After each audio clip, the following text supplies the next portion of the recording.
Bir адамдан bir kitap eldik долбоору. Арбаңыз ағай, қош келіпсіз. Рахмат, чоң рахмат. Бүгін сапарыңыз қарып, каникул учуру, эсал учуру болуп, сапарыңыз қарып, қайрадан Астанаға университетіңізге жолға чыгапсыз. Ошо карабай убакыт бөлүп келип бергениңизге терең ыраазычылык билдиребиз. Анан ағай, албетте чет жерде жүрүп мекенди сагынасыздар. Анан бул жолу келишиңизде сапар эмнеси менен эсиңизде калды? Мурдакы келген Кыргызстан менен, мурдакы келген Бишкек менен азыркы келгениңизде кандай таасирде кайтып атасыз? Чоң рахмат. Азыр ушу бүгүн биз жолго чыгып атабыз. 40 күндөн ашык Кыргызстанда болдук.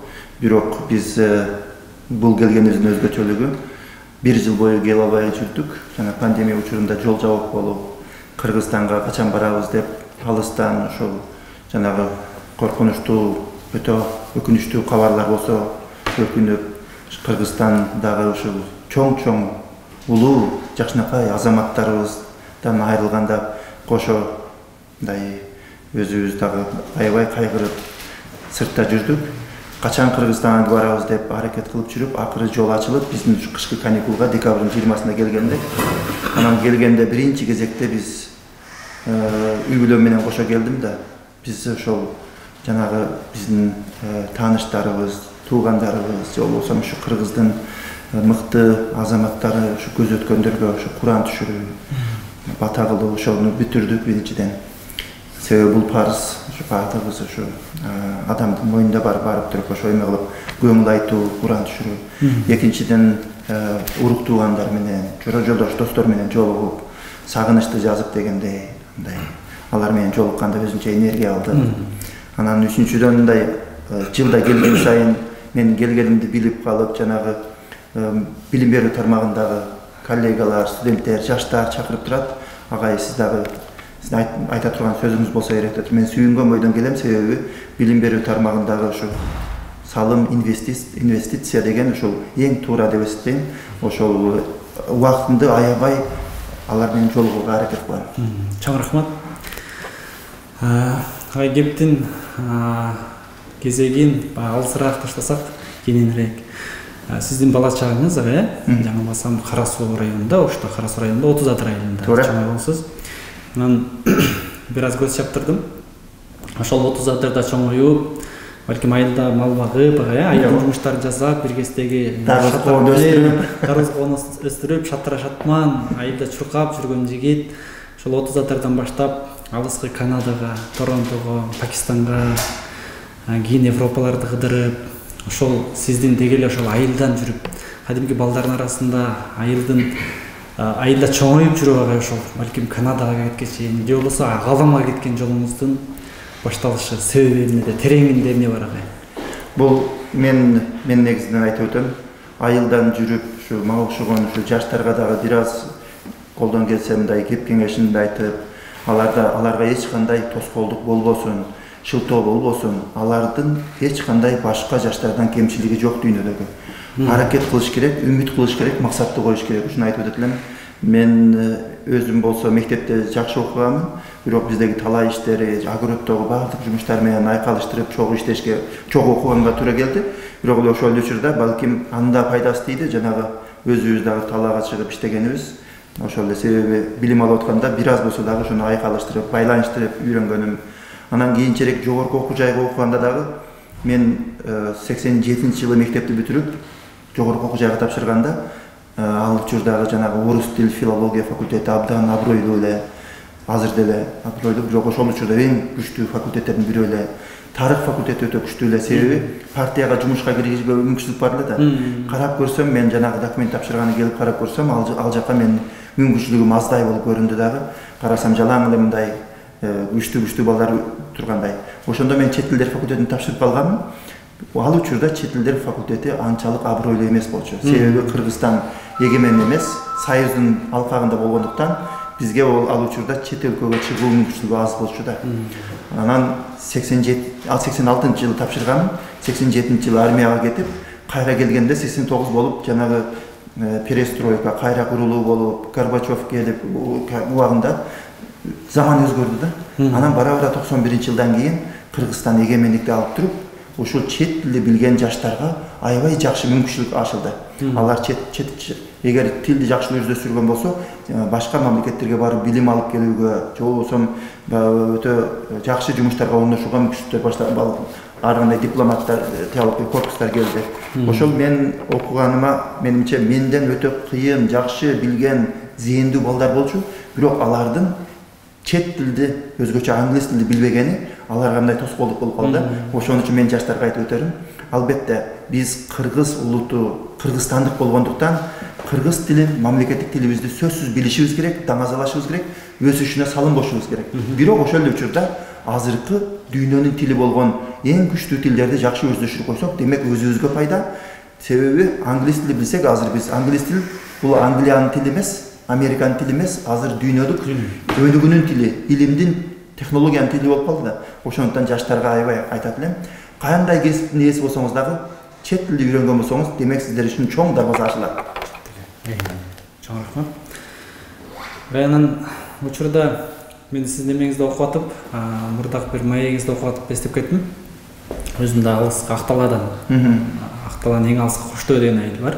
Ошол айылдан болом. Анан бизден баягы шаарга келип көрбөсөк, мурда кийин, анан баягы бирөөлөр аркылуу айткан маалымат дегенде, анан өзүм кичинекей кезимде балким 11-класска чейин сүрөтчү болом деп даярдым, искусство жаатында. Анан келип, шаардан келип, ар кимдин баягы бизге берген кеңешин уктук, анан заман талабы деген нерселерди угуп отуруп, анан эң кызыгы бир адам менен бир 10 мүнөттүк маек болгон. Ошондон кийин мен дароо элестетиңиз, 11 жыл даярданып келген сүрөтчү, искусство тармагынын адиси болом деп келген бала медицина тармагына кетип калдым да. Ошентип дарыгерлик кесиптин ээси болуп азыр учурда иштеп атабыз. Айтайын дегеним, бираз өкүнүп калбайсызбы бираз? Мен өкүнбөйм агай. Эмнеге дегенде, мен ошол өзүм баягы кыялданып келген искусствону, же болбосо сүрөттү мен хобби катары алып кете алдым экөө. Ошол себептен өкүнбөйм. Балким такыр таштап койгонумдан да мен үчүн кыйын болмок деп ойлойм. Себеби жан дүйнөнүн иши экен. Анан ошол сыяктуу учурунда сиз дагы милиция болом деп, аскер кызматкери болом деп, органда иштейм деп кичине кезиңизде ошентип кыялданган экенсиз дагы. Анан ушинтип педагогика тармагында, билим берүү тармагында, же болбосо 20-чы кылымдын дүйшөнү болсо 21-чи кылымдын дүйшөнү болуп, ошол тармакка кетишиңизге эмне себеп болду? Ал эми мен өзүнчө мындай кыялдансам, жаштайыман ошол биз ушу советтик идеология менен тарбияланган жаштар элек да. Ал учурда жанагы уголовный розысктар, же болбосо шпиондорду кармаган өтө мындай өзгөчө эркек балдар үчүн ошол кесиптер, органдагы кесиптер абдан абройлуу болуп туруп, сыймыктуу болгондо баардыгы ошондой иштегенди мындай менимче көпчүлүгү эңсечү да.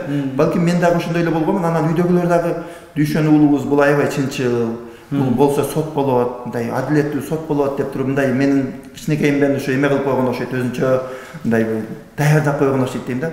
Ошол мен дагы мындай өзү ошол кесипти тандап калышыма бир аз гана нерсе себепкер болду. Бул окууну бүткөндө мен биринчи изилдей баштадым. Кайсы жака барып окусам келечекте ошол мындай милиция кызматкери болуп, кылмыш кылгандарды, жаман жолго түшкөндөрдү туура жолго багыттаган жардам берсем деп туруп. Себеби ошондой кызматтагы балдар керек да, кыздар, балдар керек бизгечи. Мен ошону кыялданып карап, анан кийин документтерди тапшырайын деп даярдансам, эң жакшы окуу жай кошуна Казакстандын Караганды шаарында жогорку милиция мектеби бар экен. Бизде Кыргызстандын көптөгөн ушу мыкты эмелери, ошол милиция кызматкерлери, ошол алардын көпчүлүгү Карагандыдан бүткөн экен да. Ошол биздин региондо абдан жакшы сапаттуу окуу жай экен. Аны мен бир гана нерсе болуп калды тапшырбаганыма. Документтеримди даярдап туруп, анан сураштырсам, документтерди тапшыра албайсыңар, себеби армияга чейинки жаштарды албайбыз дегени болду. Анан мен армияга барышым керек экен. Анан бир жыл ошол ата энеме жардам берип, атам каза болуп калган эле, апама, бир туугандарыма жардам берип, ошол мен немеге талаада жардам берип, огороддор жүрөп иштеп жүрөм дагы, кийинчерээк бир жылдан кийин армияга барып, кайра келип туруп, кайра окуй берем деп жүргөндө, ошондо бир азыр атын дагы билбейм, бирок ошол учурда райондон бир мындай атка минер бирөө келип калган экен да, өзүнүн жана Виллис деген машинасында келип, биздин үйдө түштөнүп калат да. Ошондо апама сөз кылып, мындай сага окшогон мындай билимдүү болсун деп, мына балабыз дагы ушуну эме кылат, жакшы мектепти бүттү эле, бирок окуй албай калды дегенде, ошол кишинин мындай кеңеши менимче мындай бурулуш жасаган ушу чечим чыгарганга таасир берди да. Ал киши айткан, эми балаңыз жакшы окуган болсо, мектепти жакшы бүткөн болсо, 1 жыл талаада жүрүп эмне кылат? Азыр барып туруп педагогикалык окуу жай бар шаарда, Ош шаарында. Ошого тапшырып көрө берсин, өзүнүн күчүн сынап. Анан өзү 1 жыл армияга чейин окуй берет. Анан армияга барып келгенден кийин кайрадан каалаган окуу жайына тапшыра берет деген да. Мен ошентип барып туруп чет тилдер факультетин тапшырып алып, кийин армияга барып кайра келгенден кийин окуу жайды бүткөндө дагы кайрадан мындай чет тилдер факультетинен өзгөчө мындай эмеге органдарга кирүү абдан оңой эле да, себеби чет тилди билгенге байланыштуу. Кийинчерээк дагы ар кандай эме сунуштар түшүп атты. Бирок мен акыркы учурда мындай чечим чыгардым. Союз таркаганын негизги себеп ошол эле учурда өзүм мындай жанагы бирөөнүн буйругу менен эмес, же болбосо дайыма эле мындай тартип менен жүргөн эмес, мен мындай чыгармачылык менен иштеген адамды, мындай адам экенмин да, чыгармачылык менен каалаган учурда илим менен алек болуп, ошондуктан мугалимдик кесип мага абдан жакканы, бул жаш балдар менен иштейсиңби, же студенттер менен иштейсиңби, аларга бир жардам берип, ошол эле балким органда иштегендерди окутуп даярдай алам да. Демек мен өзүмдүн кыялымдан алыс кеткеним менен кайра эле сизге окшоп мен деле кайра мен салым кошуп атам десем болот. Келечекте мен окугандардын арасынан кээ бирки ушул органдын балдары болобу, же болбосо ар кандай кесипти даярдап атам десем болот. Демек ар кыл тармактагы кесипкөйлөрдү даярдай турган, эми өзүңүз айткандай учкучу дагы, доктору дагы, бардыгы ошол мугалим болот эмеспи? Ооба. Терең ыраазычылык билдиребиз.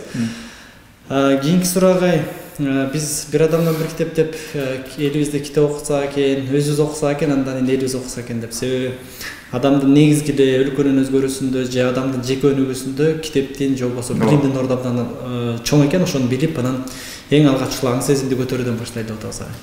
Анан андан кийин баягы ийгиликтүү инсандар менен жолугуп калганда албетте сурайбыз.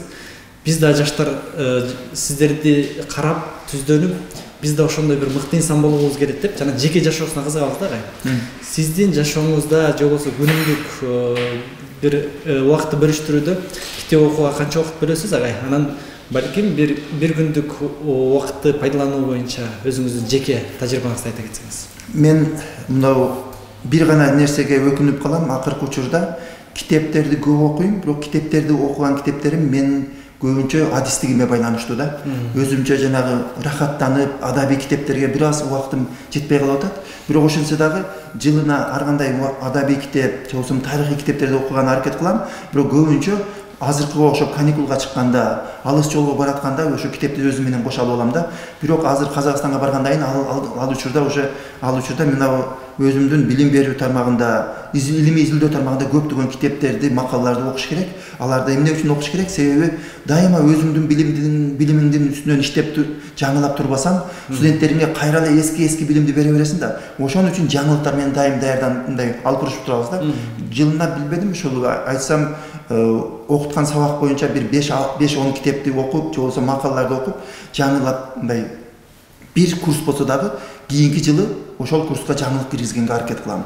Ал эми адабий китептерден ушул акыркы ушул азыркы учурда бир китепти мен окуп, андай аягына чыгайын деп калдым. Абдан жакшы ушул Роза Айтматова деген биздин салкар жазуучубуздун карындашы жазган Тарыхтын актай барактары. Кандай сонун китеп. Аны окуп жатып, ошол окуяларга аралашып кеткендей болосуң да.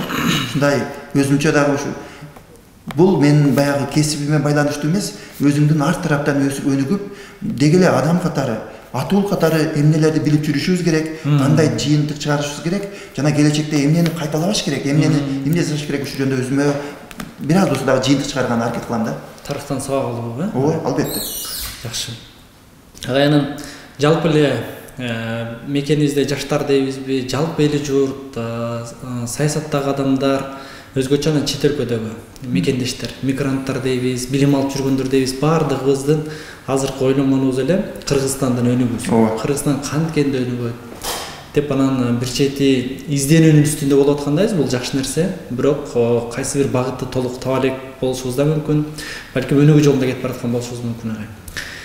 Анан бир кездеги Финляндия, Сингапур, Түштүк Корея деген өлкөлөрдү карап турсаң, Кыргызстанды азыр өнүгүшү кыйын деп айткандар бар да. Негативдүү нерселерди. Кыргызстан өнүгүшү кыйын, Америкадан канча артта калдык, Япониядан канча артта калдык деп налыгандар болуп, бирок алардын деле 100 жылдык нары жакта 100 жылдык тарыхын карап көрсөң, балким мисалы үчүн баткактар өлкөсүндө Финляндия, бизден балким азыр 2-3 эсе начар абалда болгон да. Анан Кыргызстанда менче ойлойм потенциал абдан жакшы мүмкүнчүлүк бар депчи, элибиз бар, Кудайга шүгүр журтубуз бар депчи. Анан Кыргызстандын азыр өнүгүүсү үчүн биз эмнеден башташыбыз керек? Жана сиз ошол чет өлкөдө жүрүп, ушунча тажрыйба алып, Кыргызстандын өнүгүүсү үчүн эмнеден башташыбыз керек деген мындай оюңуз бар да, оюңуз. Мен ушул жөнүндө көп ойлоном. Бул дагы абдан актуалдуу, керек суроо да. Бул ушул өзүңүздөрдүн жасап жаткан иштериңиздерди да мен ушунун алкагында деп айтып өтөт элем. Ушул бир адамдан бир китеп дегенчи. Неге эле мындай кээ бир замандаштарым менен сүйлөшүп калсаңыз, алар биринчи эле акча кылыш керек, экономиканы оңдош керек, билим берүүнү кийинчерээк биз жакшы байыганда билим берүүгө көңүл бурабыз деген менимче туура эмес түшүнүк бар да. Ошол эле Сингапур болобу, Финляндия болобу, билим берүүнү өркүндөтүү менен, оңдоо менен коомду да алдыга алып чыкты да. Анан дагы бир нерсени айтат элем, ушу кыргыздарда мисалы үчүн кээде ушул мындай пессимизм болбосо, эми бизден жакшы адамдар чыкпады, жакшы саясатчылар чыкпады деп эле мындай жеңилип калбасак да, адамдарда, жаштарда өзгөчө үмүт үзүлбөсө. Мен ушул жөнүндө мына Финляндиянын ушу сиз айткандай баткактар деп атабыз. Ушул эмес жагынан, жаратылыш жагынан дагы мындай саздардын арасында болгон мамлекет кандай сонун болуп өнүктү. Ошого негизги себептердин бирөөсү булардын жашоонун принципи, жашоо лозунгу мындай экен да. Көп жылдар бою кыйналдык, мен которуп жатам азыр. Көп жылдар бою кыйналып аракет кылдык, бирок аягында жеңип чыктык деп атат да. Булар жөндөн-жөн отуруп калбастан, мисалы үчүн балким ошол эле мындай Эмираттарга окшоп, Сауд Арабияга окшоп, мисалы үчүн нефтиси болбогонсо, өздөрү акылды иштетүү менен, билим берүүгө көңүл буруу менен, анан ынтымак менен элдери ушул алдыга жылууга аракет кылгандыктан, эми кыйынчылык, мисалы үчүн алар өздөрү Орусиянын колониясы болгон, Шведтердин колониясы болгон да учурунда. Бирок канчалык ушул кысым болсо дагы биз сынбайбыз. Теги эле алдыга жылабыз деген үмүт бар экен, ошону ишке ашырганда, демек менимче ушул адамдарда биздин элибизде дагы көбүрөөк ишеним болсо, алдыга жылууга жаштарда биз алдыга жылабыз, жок, моюн бербейбиз. Биз о кылымдар бою жасап келгенбиз, дагы эле жашай беребиз. Анан жок, коррупция деп эле, башка деп эле биз жеңилип калбайбыз. Жана коомдогу терс нерселер өтө көп да. Ошолорго биз моюн сунбасак, анан алдыга жылсак, мен ушундан баштап айтат элем. Эң башкысы, эң башкысы ишеним жана үмүт, ишеним бардыгы. Жакшы агай. Кийинки суроо эмне болсун агай? Назарбаев университети азыр Казакстандагы эң абройлуу университеттердин бири деп угабыз. Интернет айдыгынан көрүп жүрөбүз. Анан Назарбаев университетин менен Казакстандын башка университеттери, балким Кыргызстандын университеттеринин Назарбаев университети эмнеси менен өзгөчө? Экинчиден, ал жакта студенттердин сүймөнчүлүгүнө ээ болгон агай катары билебиз. Ошол жактагы деги эле Назарбаев университетинин өзгөчөлүгү жана анан кече күнү нарындан окуучулар байланышып атышат. Агай менен жолугушууга биз бара албай калдык. Бирок сурап коюңуз, Назарбаев университетине кантип тапшырсак болот? Сонун. Назарбаев университети бул 10 жылдан ашып калды. Бул жаш университет. Бул ушу казактар көп жылдар бою казактар эме кылганда, азыр деле ал программасы бар, Болашак деген программасы бар. Илгери Кыргызстанда 21-чи кылымдын кадрлары деген долбоор өзүнчө проект болчу. Анын максаты атайын мамлекеттин эсебинен көптөгөн каржы бөлүнөт дагы таланттуу жаштарды тандап чет өлкөгө жакшы окуучуларга жөнөтүп, кайра келип туруп ошолор элге, коомго кызмат кылат да. Болашак деген программасы казактардын акыркы 25 жылдан бери 14 000 казакстандык жаштар барып окуп келишти да. Магистратура, бакалавриат, докторантураларда да. Барып келип, ошолордун бардыгы болбосо дагы жарымынан көбү сонун кылып туруп жардам берип атышат да, ар тармакта. Медицина болобу, же болбосо экономикада ар тармакта иштеп атышат. Бирок казактарда мындай анализ кылып көрүштүр да. Бир 10-15 жыл мурун анализ кылып көрүп туруп, ошол чет өлкөгө жөнөтсөк дейт. Жөнөткөн жол киреси, ал жакка барып жашаганы, анан акы төлөгөнү, окууга төлөгөнү, жогорку мисалы үчүн Гарвардта өзүңүздөр билесиздер канча деген доллар болот, Оксфордто окутуш. Ошолордун баарын эсептеп келсе, кайра мындай анализ кылып чыкканда, андан көрөп Казакстандын өзүндө мыкты университет курсак, күчтүү профессорлорду ушул жерге алып келсек, ал профессорлорго жакшы маяна төлөп беребиз. Бирок ал профессорлор Казакстанда жашайт, алардан түшкөн салык Казакстанда калат, тамак аш жесе дагы ал сатып алат Казакстандан, кийим кечеги сатып алат. Ошол учурда студенттерибиз жол кире коротпостон Казакстанда окуйт деген максат менен курган да. Бул ушул долбоор аябай жакшы ишке кирип, бизде азыр Назарбаев университетинде ушул бүтүрүүчүлөр 4-5 жылдан бери бүтүп атат, жылына 500дөн бүтүп атат. Башка окуу жайлардын айырмасы бул атайын Казакстанда автономдук атайын укугу менен курулган, бирок мамлекеттин эсебинен каржыланган окуу жайлар.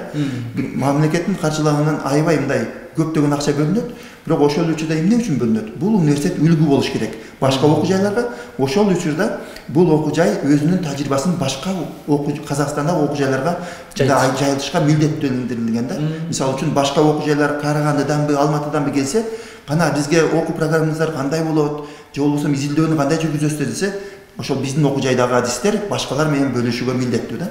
Ал эми окуу программасы такыр башка болондуктан кээде мындай Кыргызстандык, Казакстандык студенттер же болбосо алардын ата-энеси айтып калат да, менин балам ошол мындай перевод болуп, же болбосо силердин окуу жайга барып окуса болобу дейт. Мен тилекке каршы окуса болбойт, Казакстан ичинде да болбойт, себеби окуу программасы такыр дал келбейт. Булардыкы мындай эл аралык окуу программа менен болуп атат да. Бирок кыска мөөнөткө барып таанышып келүүгө болот. Мындай атайын конференцияларга барып, барса мен да жардам берем, лабораторияларын көрүп, ал жактагы окуу системасын көрүп таанышканы толук мүмкүнчүлүк болот. Ал эми окууга тапшырууга мен Кыргызстандан жылына бир конференцияга 10-20 адам ар кандай окуу жайдан делегация барат да. Барып туруп эле аябай сүйүнүшүп, университетиңер жакшы экен, лаборатор ар кандай ресурстары жакшы экен, окуу сапаты жакшы экен деп сүйүнүп калышат. Сөзсүз биздин балдарды окууга тапшыр деп айтабыз дейт да. Анан кийин эле тапшырганда Кыргызстандан тапшыргандар аз болуп атат да. Эмнеге экенин мен билбейм. Окуу жай жакын эле Казакстанда. Эгер кыргызстандык биздин абитуриенттер өтө жакшы жыйынтык менен өтө турган болсо окууга, ошол окуу жай университет мамлекеттик грантка ээ боло албайт, бирок университет өзү ички резервден толук каржылап берет да. Бирок жакшы, өтө жакшы балл менен өтүш керек окууга. Анан эмне үчүн Назарбаев университети кыргызстандык жана башка Борбордук Азиянын студенттерине, чет өлкө студенттерге кызыктар болуп атат? Алар өздөрү атайын Болония процессине киргенде мындай талап бар да. Жакшы окуу жай болом десең, аккредитацияда мүмкүн болсо 10%, керек болсо 20% студенттер чет өлкөдөн болуш керек деген атайын эме талап бар да. Эмне үчүн дегенде, баягы бир эле региондон, бир мамлекеттен студенттер өзүнүн казанында кайнай берсе, билим сапаты анча күчтүү болбойт. Башка жактан студенттер келип аралашса, ошол студенттин өзүнө дагы жакшы, анан башка окуп жаткан студенттерге дагы жакшы болот. Мындай жаңылык киргизет деп туруп, ошон үчүн бул Болония боюнча талап киргизилген да. Ошон үчүн мен айтат элем, Кыргызстандык биздин жаштарыбыз бакалавриатка тапшырсын, магистратурага тапшырсын, докторантурага тапшырсын. Болгону талаптарын мен анан жөнөтүп коем. Сайтта 3 тилде жазылган талаптар, бардык документтерди тапшырыш керек. Ал жакка документ тапшырганда барыштын да кажети жок. Керек болсо онлайндагы документ тапшырып туруп, интервьюде да онлайн болушу мүмкүн. Мындай каражат кетпейт да. Болгону биздин ушул кызыккандар үчүн айтып өтөт элем, англис сабактын бардыгы англис тилинде жүрөт. Англис тилинде дагы мындай жөнөкөй баскычта эмес, мындай IELTS боюнча TOEFL'дын бир түрү, TOEFL канча экенин билбейм, IELTS деген тест бар. International English Language Testing деген бекен. Ошол боюнча магистратурага 6,5 балл болуш керек, жазуу жана угуу сүйлөө дегенде 6,5 болуш керек, докторантурага 7 болуш керек. Бул деген кадимкидей тапшырмаларды англис тилинде жазып тапшырат да.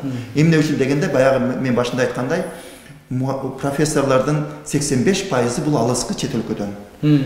15% Борбордук Азиядан же Казакстандан да сабактын бардыгы англис тилинде жүрөт. Ошондуктан баягы тил билбегендер тилекке каршы өтө албайт дагы. Алар өздөрүнүн тил англис тилинин үстүнөн катуу иштеп туруп, анан кийинки жылы тапшырса болот деп айтып атат. Демек мүмкүнчүлүк бар, Сөзсүз мүмкүнчүлүк бар. Анан сөзсүз эгер суроолор болсо мен дагы жооп берүүгө аракет кылам, эгер жазса. Учурда Назарбаев университетинде кыргыз студенттерден барбы? 3-4 студенттер бар экен, бирок алар менен байланыша албайтам. Анан бир магистрант быйыл тапшырды. Бир магистрант биздин факультетке, ал факультетти биз американ стилинде мектеп деп коебуз, бирок жогорку мектеп деп коет ошол факультет. Билим берүү боюнча жогорку мектебинде атайын магистратурада бир студентибиз кыргызстандык бир атолу окуп жатат. Азыр биринчи жылдын бир семестрди аяктады, экинчи семестрде окуп атат. Абдан жакшы окуп атат. Жакшы баштап тура. Анан бул суроону сизге бербесек болбойт. Учурда баягы өлкөбүздө кырдаал, жалпы саясий кырдаалга байланыштуу көп нерсебиз аксап жаткандай. Анын ичинде билим берүү. Өзүңүз көрүп, министрлер тез алмашкан учур болуп калып атат. Анан Кыргызстанда мисалы үчүн 1.300.000 окуучу бар. Анан студенттерибиз бар 203.000 деп. Анан учурда бизде билим берүү системасы эмне кайсы тарабынан аксап келатат? Билим берүүнү жолго салыш үчүн эмнелерге умтулушубуз керек? Билим берүү тармагындагы адамдар бул бир. Экинчиси, билим алып аткандар эмнеге басым жасашыбыз керек? Ошол эле студент эмне кылыш керек? Окуучу кандай аракет кылыш керек? Ал эми билим берүү системасында иш алып барып аткандар алар эмне аракет кылыш керек? Абдан мындай кыйын суроолор экен. Менимче ушул кыргызстандык адистер колдон келишинче аракет кылып атат. Ошол эле билим берүү министрлиги дейбизби, билим берүү академиясы дейбизби, же болбосо жергиликтүү билим берүү башкармалыгы колдон келишинче аракет кылып атат. Чет өлкөлүк донорлор дагы, эл аралык уюмдар дагы аракет жардам берип атышат. Менимче бир нерсе мындай дагы акырына чейин мындай эме жакшы жолго коюла турган нерсе бул баягы ар кандай реформалардын, долбоорлордун бир аз системалуулугу да. Бардыгы системалуу болуп, ойлонуп, ар кандай чет өлкөлүк уюмдар келсе, алар дагы бири-бири менен тегерек столдо отуруп, мындай Кыргызстандын келечеги үчүн кантип чогуу иштейбиз деген аракеттер бар, бирок мындай толук мындай системага кире элек да биринчиден. Анан экинчиден бул мисалы үчүн балдар бакчасынан баштайлы да. Тилекке каршы кээ бир ата-энелерде стереотип пайда болуп калганда, балам, сен мектепке барганда билим аласың дегенчи. Бирок изилдөөлөр көргөзгөндөй, баланын төрөлгөндөн баштап 6 жашка чейин мээси аябай укмуштуудай тез өнүгүп жаткан учурду биз жоготуп коюп атабыз. Кээ бир ата-энелерчи, балам кой мектепке барганда үйрөнөсүң деп. Ушуну мен айтат элем, биз ушуну колдон чыгарбастан үй бүлөдө мындай жакшы түшүнүк болсо, бала бакча жетишпесе башка альтернатива жолдорун ойлонуп туруп, ушул 2, 3, 4 жаштагы балдарды жөндөн жолдо ойното бербестен, ушу билим берүүгө кичине болсо дагы мындай аралаштырсак, ушул моментти колдон чыгарбасак биринчиден. Анан сапаттуу кылып туруп бала бакчадан баштап мектепке, мектептен баштап жогорку окуу жайга бардыгындагы жаңыдан мындай жаңы мазмундагы, жаңы типтеги мындай кээде биз мындай эме болуп калабыз да. Биздин адистерибиз аябай жакшы, бирок мындай Кыргызстандын алкагында эле башка дүйнөлүк эң акыркы илимдиге таянбай калабыз да. Ошону мен айтат элем, чет тилинди жакшыраак өздөштүрсө биздин адистерибиз, алар ошол жакшынакай китептерди мындай илимий жаңылыктарды өздөрү окуп туруп Кыргызстанга алып келүүгө мындай мүмкүнчүлүк болот эле да. Былтыр мен мисалы үчүн ушу Назарбаев университетиндеги Назарбаев интеллектуал мектептеринен бир мыкты адистер менен вебинар уюштурдук да. Алар ошол lesson study, же болбосо сабакты изилдөө деген Японияда пайда болгон өтө сонун усулду айтып беришти да. Ошону биздин кыргызстандык мугалимдер абдан сүйүнүп, келгиле ушуну колго алалы дешти да. Бирок буну албетте буну системалуулук болбой, жанагы райондук, шаардык билим берүү башкармалыгы мындай качпай калып атат. Ушуну мындай бардыгын мындай бирдиктүү кылып туруп, биринчи кезекте билим берүүнүн сапатка жетиш үчүн мугалимдердин билими кандай болуш керек, окуу куралдары кандай болуш керек, мектептерибиз кандай болуш керек.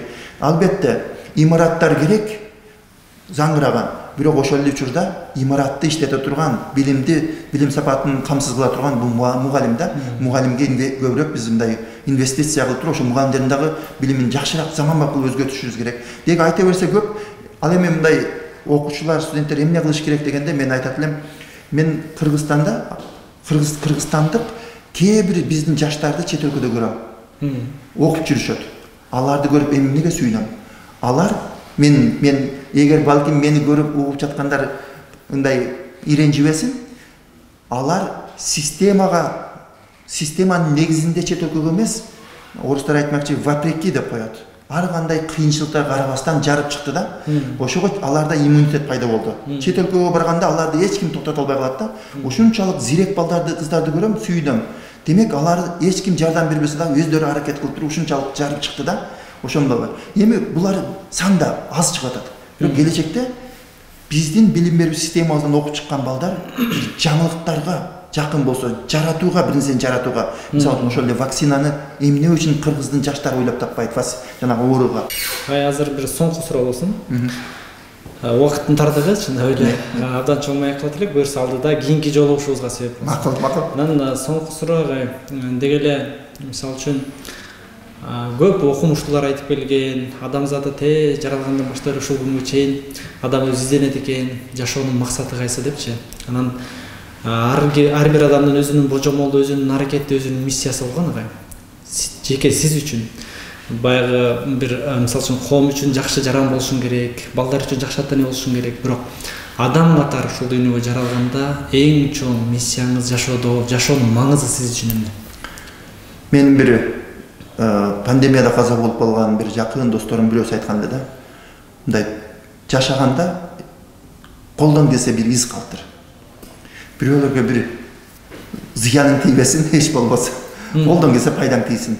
Ошол эгер зыяның болсо анда мындай мисалы үчүн азыр Казакстанда биз иштеп жүрөбүз, жашап жүрөбүз да. Контрагым бүтүп бул жака келгенде, ошол жактагы менин мисалы үчүн казакстандык менин кесиптештерим, же болбосо досторум, бир кыргыз тууганыбыз келип туруп, ушундай интрига менен, ушундай баарын мындай ашмалтайын чыгарып кетти дебестен, ушул биздин бир боорубуз келип туруп, бизге ушул биздин менен бир тууган болуп жашап, мындай жакшы нерселер жасап кетти деп туруп, аларда ушундай ой калса. Турмушта деле ошол, турмушта дагы мындай эми адамдын өмүрү мындай чексиз эмес да. Ошол азыр кудуретибиз бар да.